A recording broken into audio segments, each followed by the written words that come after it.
He accidentally tipped his coffee onto my paperwork, brown liquid spreading across my forms. Oops, rookie mistake, Andrew smirked, not offering help. I smiled weakly and mumbled sorry, watching who laughed along. This was perfect. Being underestimated, dismissed, forgotten. I pulled cheap tissues from my worn purse while Andrew strutted away, expensive shoes clicking against marble. 5 years since I'd walked through these glass doors as anything other than a memory. My company had grown, but it had also grown teeth I didn't recognize. I kept my head down, shoulders hunched, playing the nervous new hire. My temporary badge said administrative assistant, in small letters. Perfect cover. Andrew didn't know the soggy document at the bottom of my stack could end his career in 30 seconds. But I wasn't ready for that conversation yet. First, I needed to understand what had happened to the place I'd built from nothing. The reception desk gleamed under fluorescent lights, and I wondered how many people like me had been chewed up by this machine. I kept my appearance deliberately unremarkable. Scuffed thrift store shoes, plain sweater with a small hole, hair in a simple ponytail. No makeup, no jewelry except grandmother's watch. My temporary badge hung from a basic lanyard, marking me as disposable. Temp admin, level 1 access, in faded print. People's eyes slid past me like furniture. Walking these halls felt surreal. My corridors, my vision made real in glass and steel, but the energy felt different, sharper, colder. Employees hurried past with tight faces, clutching phones like lifelines. I'd spent 3 months preparing for this return, learning new names, studying organizational charts, memorizing current product lines. My lawyer insisted on this approach after discovering irregularities in quarterly reports. Gather evidence first, she'd said. Emotions later. The elevator dinged as I reached the 3rd floor. My old corner office now housed someone called Regional Director of Strategic Initiatives. The nameplate gleamed gold against dark wood. Time to find out who'd been playing house while I was away. Andrew Ferguson commanded attention like a peacock in a chicken coop. His massive keychain slammed against his desk whenever he wanted notice. BMW keys, gym tags, and a small whistle. At 6:58 p.m., as I packed my basic tote bag, he appeared with a stack of folders that hit my desk with a thud. Need these organized, filed, and summarized by morning, he announced loudly. Consider it a coachability test. My stomach clenched, but I kept my face neutral. Of course, Mr. Ferguson. Should I stay late? He grinned like a shark. Good attitude. That's what separates wheat from chaff around here. I nodded eagerly, playing desperate to please. Inside, I was taking notes. This wasn't just bad management. This was systematic bullying designed to break people. As Andrew walked away, keychain jangling, several coworkers shot me sympathetic looks. One woman mouthed, "I'm sorry." How many people had he done this to? How many had quit rather than endure his games? I opened the first folder, already planning how to turn his test into my advantage. They dumped me beside the dying Rutherford Group account like punishment. 90 days from walking with their annual $12 million. The file cabinet looked tornado hit. Documents misfiled, contracts buried, email chains leading nowhere. I spent lunch breaks in empty conference rooms, spreading papers like a detective solving cold cases. Purchase orders from 6 months ago, signed contracts with missing addendums, email threads mysteriously cut mid-conversation. Someone had sabotaged this account deliberately. Invoices sent to wrong addresses, delivery dates changed without notification, support calls unanswered for weeks. Professional negligence disguised as incompetence. The pattern became clear. Every mistake benefited Andrew's other accounts while starving Rutherford of resources. Thursday afternoon, I found the smoking gun. An internal email from Andrew. Rutherford renewal unlikely. Redirect resources to Ferguson portfolio priorities. That night, I crafted a careful message to Rutherford's CEO, Mason Torres. Professional, direct, offering solutions instead of excuses. My phone buzzed at 8:47 a.m. Can we talk? Torres. The conference call lasted 38 minutes. I sat in Andrew's office corner while he fumbled through an unprepared presentation, watching Mason Torres's patience evaporate through the screen. Let me be direct, Torres interrupted. We're hemorrhaging money, deadlines are missed weekly, and we're exploring other options. Andrew's face reddened. Sir, I understand your frustration, but market conditions. I don't want excuses, Torres snapped. I want solutions. I cleared my throat softly. Mr. Torres, if I may suggest something? Andrew shot me a warning look, but Torres leaned forward. Yes? I pulled out handwritten notes, keeping my voice humble. I've been reviewing your account files. I think there might be quick wins we could implement. Simple process changes that could cut your processing time 40% and reduce errors significantly. Torres raised an eyebrow. 40%? How? For 10 minutes, I walked him through a streamlined workflow, explaining how automated triggers could prevent their delays. I kept it simple, focusing on results rather than technical jargon. When can we implement this? Torres asked. Andrew jumped in. We'll have a proposal by Friday. Torres looked directly at me. I'd like to speak with whoever prepared this analysis. Alone. Andrew moved my desk that afternoon. For better focus, he explained, but I ended up crammed between the supply closet and broken printer, far from the team. At 1:07 a.m., I got an email notification. Andrew had forwarded my entire presentation to himself, changing the header to Ferguson Team Proposal, Confidential Draft. I'd expected this. Network logs showed he'd downloaded my files, screenshots and all. Amateur hour. But I'd prepared for amateur hour. Every slide contained a hidden watermark visible only when printed on letterhead, something only Rutherford would see. Next morning, Andrew bounced around like he'd discovered fire. Team meeting, everyone, big breakthrough on Rutherford. I sat in back, pretending to take notes while Andrew presented my work as his inspiration. He'd even practiced my hand gestures, though he kept messing up technical details. Questions? Andrew finished, beaming with borrowed pride. A junior analyst raised her hand. This is brilliant. Who created the automation sequence? Andrew's smile faltered briefly. Well, it was really a team effort, collaborative thinking. I noticed Torres had joined the video call late, watching silently from a corner window. Friday would be interesting. The conference room sparkled under morning light, catered pastries and Andrew's $1,000,000 smile. Torres appeared on screen at exactly 8 a.m., flanked by two executives. Andrew launched into his presentation, my presentation, with theatrical gestures and rehearsed enthusiasm. He'd memorized every slide, transition, and data point I'd researched. I sat against the wall with a notepad, playing silent assistant while watching Andrew claim weeks of my work. He even stole my closing line about transforming challenges into competitive advantages. Torres listened politely, occasionally nodding, but I caught him glancing at me several times. Impressive work, Torres said when Andrew finished. Very thorough analysis. Andrew puffed up. Thank you, sir. I've always believed in diving deep into client needs. Indeed. Torres paused, shuffling papers. I do have one question. Could I speak with whoever actually drafted the risk mitigation matrix? The technical documentation suggests someone with very specific industry experience. The room went quiet. Andrew's smile froze. That would be... Well, it was collaborative, as I mentioned.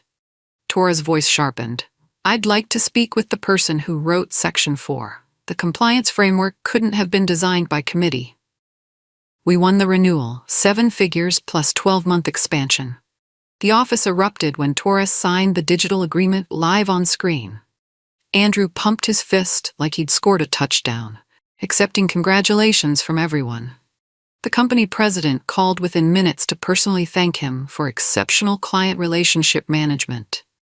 I watched from my corner as Andrew posed for photos with the signed contract, arm around team members who'd contributed nothing. Couldn't have done it without my team. He announced magnanimously, eyes scanning before landing on me. Great assist, Loretta. Assistant. Not analyst, not problem solver, not the person who'd rescued the deal. Assistant. My phone buzzed. Nice work supporting Andrew on Rutherford. Real team player. HR. Supporting Andrew. I stared at the message until words blurred. By evening, something strange happened in my computer access logs. Files I'd created were being moved, renamed, buried in subfolder structures I'd never seen. My original presentation had vanished from the shared drive entirely. Someone was erasing my digital fingerprints systematically, professionally. The celebration continued while I quietly began printing everything I could access. Monday brought a cheerful HR email requesting a brief chat about my performance. The tone was friendly, almost maternal, but the timing felt surgical. Donna Phillips smiled warmly as I entered her office, gesturing to a chair. A manila folder sat between us like a barrier. Loretta, we've received feedback about your team integration, she began, opening the folder to reveal printed emails. Nothing serious, just concerns we should address. I leaned forward, playing confused and eager. Concerns? I thought things were going well. Oh, they are. It's just... She pulled out the first page. Some team members mentioned difficulty with communication styles and confusion about project ownership and, well, tone in certain emails. My heart raced, but I kept my expression innocent. I'm sorry, I don't understand. Could you give examples? Donna flipped through pages that looked suspiciously fresh. There are also attendance questions. Staying late without approval, accessing files outside your assigned scope. Each accusation was technically true but stripped of context. Yes, I'd stayed late to complete Andrew's impossible deadlines. Yes, I'd accessed files to save a failing client relationship. I just want to do good work, I said softly, letting my voice tremble. Of course, dear. We just need everyone on the same page moving forward. Tuesday evening, Kelly Chen approached my desk nervously, glancing around to ensure nobody watched. Hey, she whispered, can I talk to you outside? We met by the parking garage elevator, away from office windows and security cameras. I probably shouldn't be doing this, Kelly said, pulling a small flash drive from her pocket, but what Andrew's doing isn't right. My hands shook as I took the drive. What is this? Screen recordings, timestamps. I've been documenting everything since the Rutherford presentation. Kelly's voice was barely audible. File transfers, email forwards, even him practicing your talking points in the empty conference room. I stared at the drive like it was gold. Why are you helping me? Because I was you 6 months ago. Different project, same playbook. Kelly's eyes were hard. He took credit for my market analysis, got promoted, and I got transferred to a dead-end role. I won't watch it happen again. She started walking away, then turned back. Loretta, HR scheduled you for a final review Monday morning. Word gets around fast. I clutched the drive tighter. Thank you. Don't thank me yet. Just don't let them bury you. That night, I backed up Kelly's files to 3 different cloud accounts and my lawyer's secure server. The weekend passed in preparation blur. I spread documents across my kitchen table like battle plans, organizing timestamps, printing emails, highlighting key passages in different colors. My laptop glowed past midnight as I reviewed Kelly's recordings frame by frame. Andrew copying my files. Andrew rehearsing my presentation. Andrew scheduling performance discussions. Weeks before the Rutherford win, like he'd known the endgame from the beginning. I practiced explaining the timeline aloud, keeping my voice steady, emotions locked away. The bathroom mirror reflected someone who looked tired, but determined. Sunday afternoon, I drove to my lawyer's office to review strategy. Maxine Williams spread her own documents across the conference table. Corporate filings, ownership records, board minutes that told a very different story than the one playing out on the 3rd floor. You sure you want to do this? Maxine asked. Once you reveal your position, there's no going back to being invisible. I thought about Kelly's haunted expression, about Torres asking for the real author, about the stack of accusations waiting Monday morning. I didn't come back to hide, I said finally. I came back to fix what's broken. Then let's break some glass. Monday morning arrived gray and cold. I dressed carefully, still playing the part but with better posture. The security guard nodded as I badged in, unaware this might be my last day as a temporary employee. The HR conference room was already occupied. Donna Phillips, 2 VPs I recognized but had never met, and Andrew wearing an expression mixing sympathy with satisfaction. A termination letter sat centered on the polished table like an execution warrant. Please, sit down, Donna said gently. I know this is difficult. Andrew leaned back, fingers drumming against the table. Loretta, you're talented, but sometimes fit just isn't there. Nothing personal. I nodded, playing the role one last time. I understand. Donna began reading from a prepared script about performance concerns, team dynamics, and mutual decisions. The words washed over me while I counted heartbeats, waiting for the right moment. Do you have any questions before we proceed? She asked, reaching for a pen. I looked around at their confident faces. Actually, yes. Before you fire me, I'd like to submit one document for the record. Andrew's drumming stopped. What kind of document? I reached into my bag and pulled out a leather portfolio I'd kept hidden for 5 years. Proof that you're about to terminate the majority owner of Stevens Dynamics. The leather portfolio hit the table with a soft thud that sounded like thunder. I opened it carefully, revealing corporate documents I'd signed 5 years ago in this same building. According to these filings, I said quietly, I own 65% of Stevens Dynamics. My name is Loretta Stevens. Donna's pen fell from her fingers. One VP leaned forward, squinting at the papers like they were written in a foreign language. Andrew laughed, a short, nervous sound. This is ridiculous. Loretta, I don't know what game you're playing, but it's not a game. I spread ownership certificates across the table. Maxine Williams, our legal counsel, can verify these documents, as can the Secretary of State's office. The room temperature seemed to drop 10 degrees. Andrew's face went through several color changes before settling on pale green. This has to be fraud, he stammered. I mean, you're a temp. You worked for minimum wage. I met his eyes steadily. I worked for information, and I got exactly what I came for. Donna cleared her throat weakly. Miss Stevens? Can you give us a moment to verify? Of course, but while you're making calls, you might want to review these as well. I placed Kelly's flash drive next to the ownership papers. Email timestamps, file transfers, and recordings of Mr. Ferguson stealing my work on the Rutherford account. The evidence spread across the conference table like puzzle pieces nobody wanted to solve. While Donna made frantic phone calls to legal and the board, I methodically walked through Andrew's paper trail. Email forwarded at 1:07 a.m. sent from Andrew Ferguson to Andrew Ferguson, I said, pointing to the printed timestamp.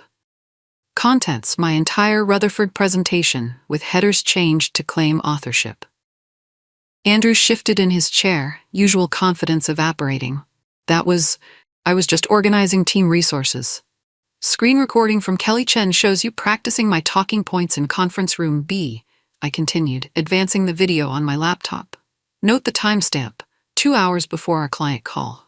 One VP, Thomas Wright, according to his nameplate, studied the metadata reports.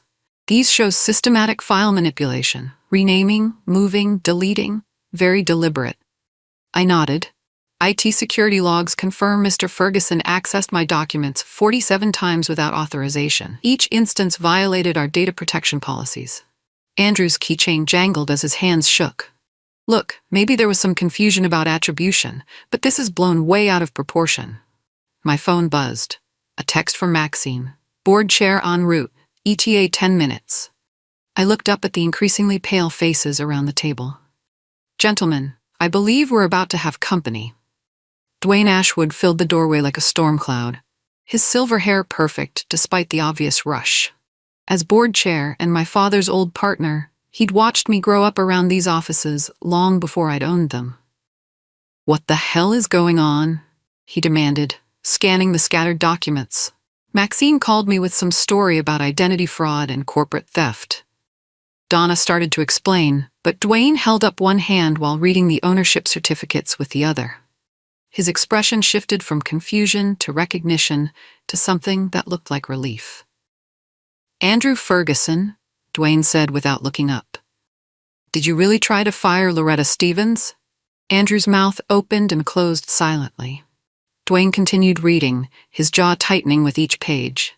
And apparently you've been stealing her work for months, claiming credit for saving our largest client while simultaneously building a case to terminate her. Sir, there's been a misunderstanding, Andrew began. The only misunderstanding, Dwayne interrupted, is how you kept your job this long.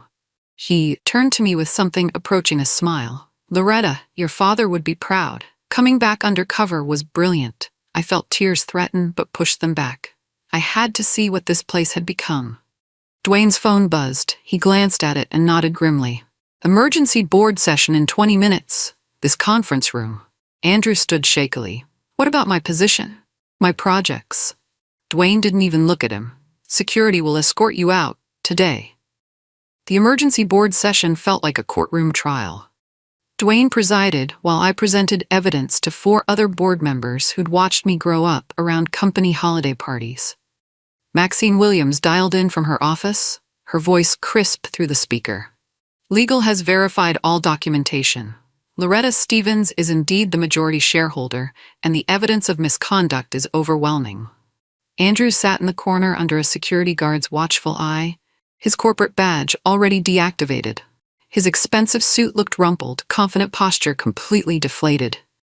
"Motion to terminate Andrew Ferguson for cause," said board member Eleanor Santos. "All in favor?" 5 hands rose without hesitation.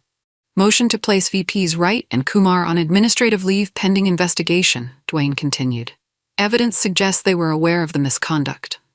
Another unanimous vote. I watched with mixed emotions. Relief, certainly, but also sadness for how far things had fallen. This company had been my father's dream, built on principles of fairness and innovation. Andrew was escorted out with a banker's box of personal items, his keychain silent for the first time since I'd met him. He didn't look at me as he passed. "Loretta," Dwayne said after the door closed, "welcome home." But my phone buzzed with a calendar alert that made my blood run cold. The calendar notification glowed ominously. "Emergency shareholder meeting, proposed dilution resolution, today 6 p.m. I showed the alert to Dwayne, whose face darkened. "Who called this meeting? Only board members can schedule emergency sessions." Maxine's voice crackled through the speaker. "I'm reviewing the corporate bylaws now.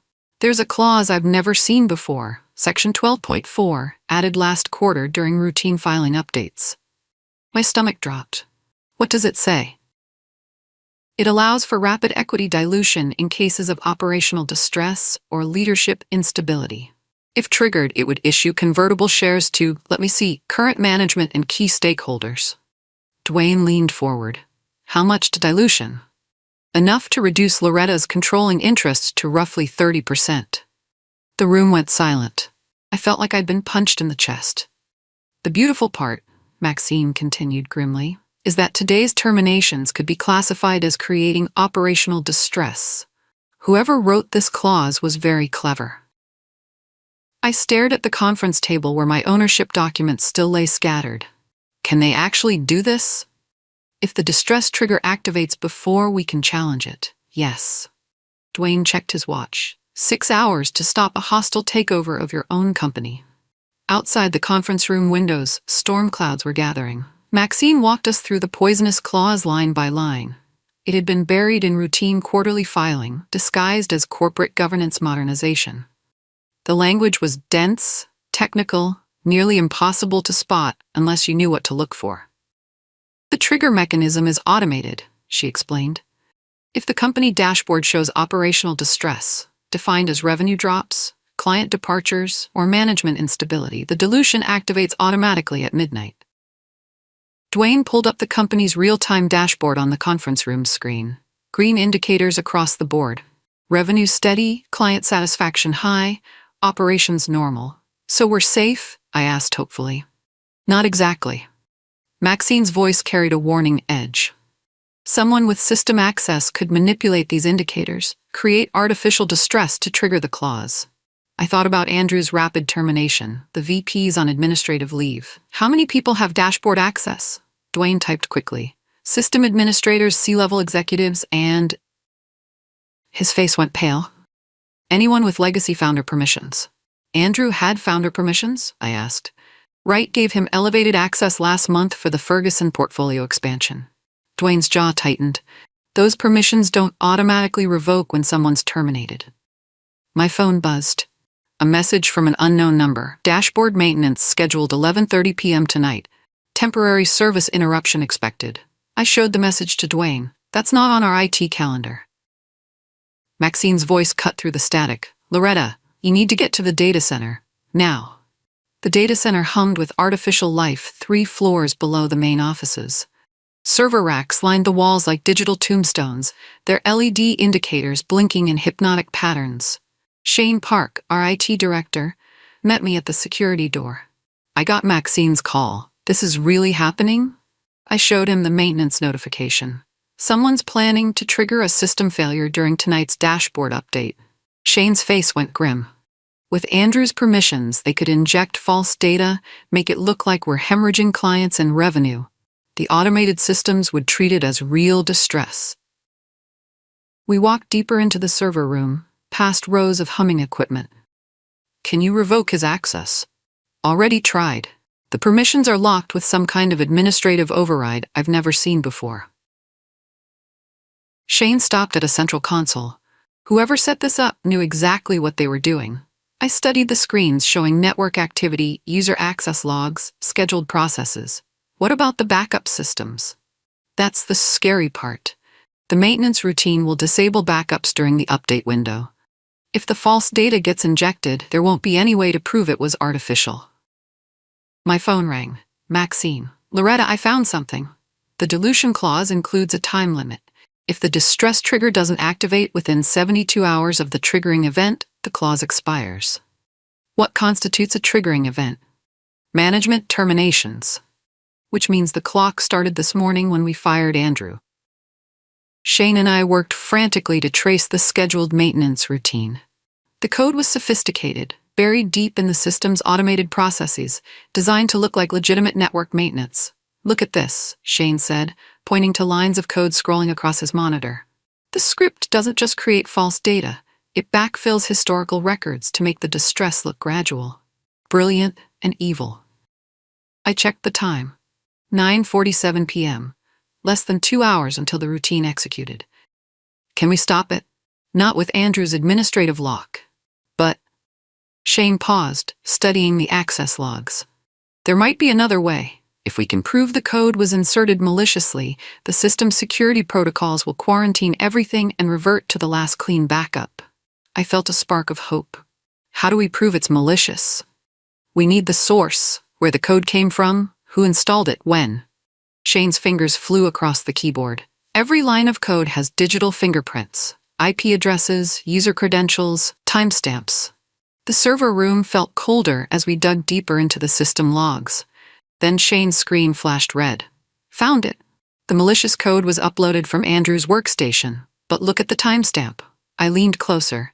It was uploaded 3 weeks ago, before the Rutherford presentation. Before any of this started. Shane nodded grimly. Someone's been planning this for weeks. Andrew wasn't just stealing your work, he was setting up the entire company for a takeover. My phone buzzed with another unknown number. Ready for round 2? A friend. The message came with an attachment, a screenshot of an email I'd never seen before. Andrew Ferguson to Thomas Wright. Stevens acquisition timeline confirmed. Dilution triggers in place. Phase 2 ready for activation. My hands shook as I forwarded the screenshot to Maxine. Her response came immediately. This proves premeditation. I'm filing emergency injunctions now. But Shane was staring at his monitors with growing alarm. Loretta, we have a bigger problem. Someone just activated the maintenance routine early. The dashboard screens around us flickered and began showing red warnings. Revenue indicators plummeted. Client satisfaction scores crashed. Management stability index flashed critical. It's happening now, I breathed. Shane's fingers flew across multiple keyboards. I can't stop it remotely. The system thinks this is legitimate maintenance. I grabbed my phone and dialed Dwayne. The attack is happening now. Early activation. Can you get to Mason Taurus? Dwayne asked quickly. If Rutherford confirms they're satisfied with service, it might override the automated distress indicators. I was already running toward the elevators. Shane, keep documenting everything. I need timestamps, sources, proof. This is artificial. The elevator seemed to take forever. In the lobby, I called Torres's direct line while rushing to my car. Voicemail. My phone buzzed again. Another unknown number. Too late. Check your email. The new message contained a link to a corporate filing. Emergency dilution resolution, filed 10:47 p.m., effective immediately. I pulled over in the parking garage, engine running, and called Torres' assistant. This is Loretta Stevens from Stevens Dynamics. I need to reach Mason immediately. It's an emergency. Miss Stevens? He's in London for the week, but he asked me to tell you something if you called. My heart pounded. What? He said to tell you the portal statement is already filed. Something about not clicking anything tonight? Portal statement. I opened my laptop in the driver's seat and logged into our client communication system. There it was. A formal statement from Torres dated 10:23 p.m. Rutherford Group confirms excellent service relationship with Stevens Dynamics. We have not authorized any satisfaction surveys or distress indicators. Please direct all future communications through Loretta Stevens exclusively. The timestamp showed Torres had filed this statement before the fake distress data hit our systems. My phone rang. Maxine. Loretta, Torres's statement creates a legal contradiction. The system shows Rutherford distress, but they've formally stated the opposite. That's grounds for an immediate injunction. How long do we have? I'm walking into emergency court now. Judge Stone owes your father a favor. Through the parking garage security cameras, I could see unusual activity in the building. Cars in the executive parking area, lights on in offices that should have been dark. Someone was in the building, working late, or celebrating early. I decided to find out which. The executive floor felt like a ghost town, but I could hear voices from the corner office. Wright's office. I moved quietly down the darkened hallway, staying close to the wall. Dilution should be effective by midnight, Wright was saying. Stevens will still have shares, but not control. We can proceed with the restructuring. A voice I didn't recognize responded. Excellent. Our investors will be pleased with the acquisition timeline. My blood ran cold. This wasn't just about stealing credit or removing me. This was about stealing the entire company. I pulled out my phone and started recording audio as I crept closer to the partially open door. Andrew's voice, I still think we moved too fast. Firing me creates witnesses. You were always expendable, Wright replied coldly. Your job was to gather intelligence and document weaknesses. Mission accomplished. What about the Stevens girl? She's not as naive as we thought. The unknown voice laughed. Doesn't matter.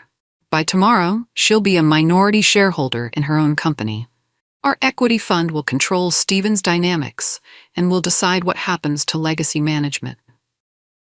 I had heard enough. But as I stepped back from the door, my phone rang loudly. Maxine. The voices inside the office stopped immediately. I ran for the emergency stairwell as Wright's office door flew open behind me. 3 sets of footsteps echoed in the hallway, but I had a head start and knew the building better. Maxine's voice through my earpiece. Injunction granted. Judge Stone ruled the dilution invalid due to fraudulent data manipulation. You need to get to the data center and implement the reversion protocol. I'm trapped in the building, I panted, taking stairs 2 at a time. Wright's here with Andrew and someone else. They're not just stealing credit, they're stealing the whole company. Security's on the way. Can you reach Shane? I burst through the data center door to find Shane still at his station, surrounded by screens showing the system recovery process. Loretta, the injunction worked. I'm reversing all the false data now. He looked up with relief. Another 10 minutes and we'll have clean records restored. Behind us, the security door beeped. Badge access. My heart sank. Wright walked in with Andrew and a man in an expensive suit I didn't recognize. Step away from the console, Mr. Park. The stranger smiled coldly. Miss Stevens, I'm Jonathan Moxie from Moxie Equity Group. We've been very interested in acquiring your father's company. I backed toward Shane's workstation. This is corporate espionage. Fraud. You won't get away with it. Moxie laughed. Actually, we already have. Even with your judge's ruling, we've documented your company's instability. Our acquisition offer will be very attractive to your remaining shareholders. What remaining shareholders? Andrew grinned. The board members who've been quietly selling their positions to Moxie for months. The realization hit me like ice water. This hadn't been about Andrew stealing my work or Wright's office politics. This had been a coordinated attack on the company itself, designed to drive down its value and force a sale. Dwayne, I whispered. Still loyal, Moxie admitted. But he only holds 15%. Santos and Kim sold months ago. Davis just signed this evening. I looked at Shane, who was still typing frantically. How much time? Recovery's at 80%. 5 more minutes. Moxie pulled out his phone. Unfortunately, we don't have 5 minutes. I'm calling building security to remove you for trespassing. Actually, a familiar voice said from the doorway, I think you're the ones trespassing. Dwayne walked in, flanked by 2 police officers and Maxine, who was holding a folder thick with legal documents. Jonathan Moxie, you're under arrest for corporate espionage, computer fraud, and conspiracy. One officer stepped forward with handcuffs. Moxie's confident expression finally cracked. This is ridiculous. I'm a legitimate investor. Maxine opened her folder. Your investment was based on false financial data you helped create. That's securities fraud. Andrew Ferguson confessed an hour ago in exchange for a plea deal. Andrew's face went white. I didn't confess to anything. The recordings Loretta gathered tonight say otherwise, Maxine smiled. Very detailed conversations about acquisition timelines and fraudulent data manipulation. Shane's computer beeped triumphantly. System restoration complete. All false data purged, original records verified. I walked to the central console and logged in with my founder credentials. The dashboard glowed green across every metric. Steven's Dynamics was stable, profitable, and completely mine. Dwayne put his hand on my shoulder. Welcome home, Loretta. Your father would be incredibly proud.